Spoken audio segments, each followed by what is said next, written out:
Tony Guattari, you've been very successful in marketing, very, very successful, but you also admit there was a big mistake. What was it? My big mistake was I came out of the corporate world and I assumed that every single business problem could be solved by sales and marketing. So I went to my first business owner client and I convinced him, let's just ramp up the sales and marketing. And we did that, and very successfully. I nearly killed his business. Because I realised, Michael, that he was the business. So effectively, we grew his business and he said, slow down, because you were supposed to help me to solve my problems, not add to them. And I think he was working 60 hours a week, and he worked 90 to 100 hours to supply the goods and services that he had sold from the great sales and marketing campaign. That was my first brutal lesson in understanding the principles of operating a small business. Okay, so what other lessons have you learned along the way? Before you even consider introducing sales and marketing strategies, the first principle is that you have to address the cash flow requirements of the business. If you're going to grow the business, you're actually going to have to work out how much money you need to grow the business. And there is a principle of forecasting and projection, so you've actually got to understand your financial scenario, and you've got to put what-if scenarios and understand you need money to grow a business. The next one is, once you've stopped the leaks, cash leaks, you've actually got to upgrade the engine. So you've got to take the small 4-cylinder 1200cc engine and you've got to replace it with a turbocharged high performance capacity machine. And then we call that systemization, because the business is the system. Now if I've done that, if I've actually done those two things, if I've actually gone out there and stopped the leaks and upgraded the engine, then and only then should I accelerate the car by introducing massive and profound sales and marketing strategies. Right. What I did, I blew the engine. Right? It was only a 4-cylinder car. Could only go 90 miles an hour. Right? We tried to make it go 160 miles an hour, and the engine blew up because the engine was the owner. Okay, so you've stopped the leaks, you're systemised. Let's get some tips that you like to give. Number one. Number one tip that I would say is that you must understand who your customer is. Now, when I say who your customer is, you've got to understand who your A-class customer is.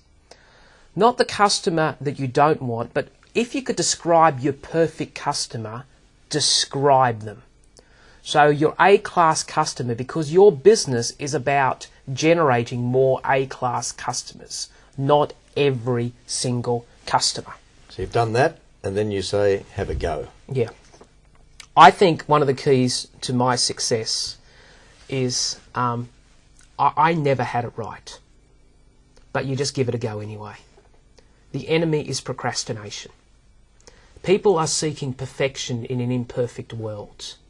Great entrepreneurs are risk takers, they're calculated. And the greatest principle that I can give anybody is just do something. Okay? Right. Then you set the sales target. Yeah. When you're in marketing, you take these massive strategies.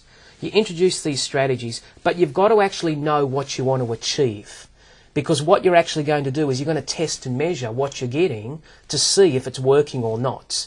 So once you have a go and you introduce these strategies, at the same time you've got to set a target of what you're trying to hit. So I think that's a very, very important principle. And a marketing budget. Yeah. A marketing budget is predominantly aimed at, once you've got a set a sales target, what you've got to do is you've got to allocate your limited marketing dollars to those activities which either reduce the cost of client acquisition or increase the life of the customer. Marketing can be very expensive. It can be very expensive because you are hoodwinked into deception by organisations who tell you that the answer is one strategy. There are many, many, many, many strategies. And my greatest passion in life is to use low-cost strategies first. Set a marketing budget, say we're going to work off this budget, set a target, systemize your business, and just have a go. And then the principle, which you've talked about before, let's just cover it again briefly, multiple touches. Not every strategy works. We sometimes mistake strategies for goals. We think a strategy doesn't work, so we give up. All right? They're never always meant to work. I will assure you that in every business there's a code. The principle of a business owner is to crack the code. All right? And once you've got the code, you reuse the code. And all that I'm suggesting is that you've got to try different things to develop a fantastic business. Most business owners rely on too little marketing strategies to give them too much. They rely on one form of lead generation.